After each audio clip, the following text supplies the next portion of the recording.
Hello বন্ধুরা, কেমন আছো সবাই? আজ শেয়ার করছি দই কাতলার রেসিপি। তো দেখো তোমাদের কেমন লাগে।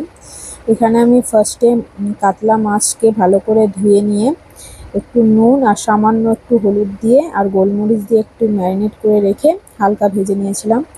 তারপর কড়াইয়ে তেল দিয়ে একটু ঝিরিঝিরি করে পেঁয়াজ কেটে নিয়েছি বেরেস্তা রেডি করার জন্য।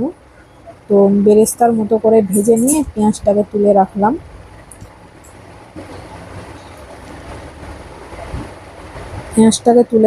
তারপর আবারও কড়াইতে তেল দিয়ে ওই তেলেই আমি গোটা গরম মশলার ফোড়ন দেব। এখানে 3টে দারচিনি, 2টো এলাচ নিয়েছি, আর দেব হচ্ছে 3টে শুকনো লঙ্কা আর একটু গোটা জিরে।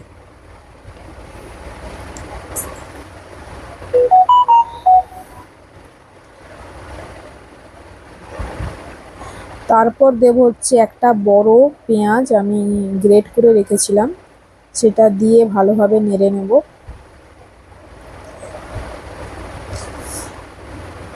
এই পেঁয়াজটা দেওয়াতে গ্রেভিটা একটু ভালো আসে। সবসময় দই কাতলা রেসিপিতে পেঁয়াজটাকে গ্রেট করেই দিলে গ্রেভিটা ভালো আসে। তো পেঁয়াজটাকে দিয়ে আমি ভালোভাবে নেড়ে নেব।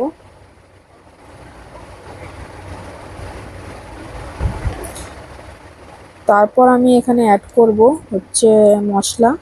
ফার্স্টে লাল করে একটু ভেজে নেবে পেঁয়াজটাকে।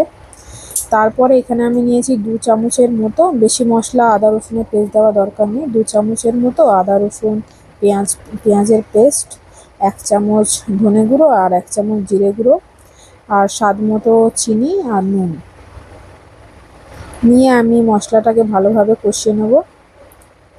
তোমরা এইভাবে একবার দই কাতলা রেসিপিটা ট্রাই করে দেখো।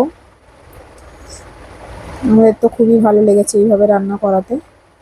আর এখানে আমি যে পেস্টটা ইউজ করেছি সেখানে আমি নিয়েছি হচ্ছে একটু কাজু, একটু পোস্ত আর একটু মৌরি। মৌরি হয়তো অনেকে দেয় না, কিন্তু আমি মৌরি দেওয়াতে টেস্টটা আর একটু বেশি ভালো এসেছিলো, তো মৌরি আমি দিয়েছিলাম।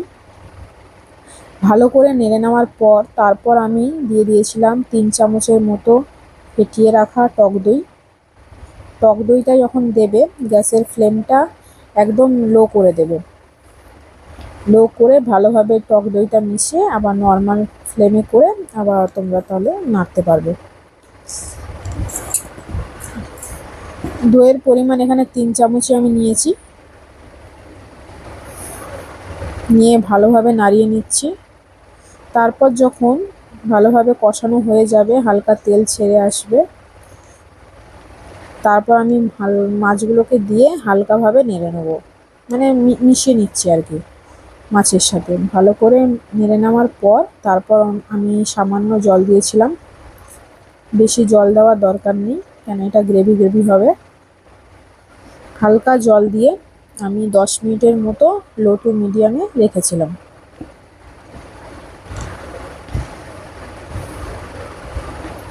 10 মিনিট হয়ে যাওয়ার পর আমি সামান্য একটু ঘি আর এই বেরেস্তাটা ছড়িয়ে নামিয়ে নিলেই আমাদের দই কাতলা রেডি।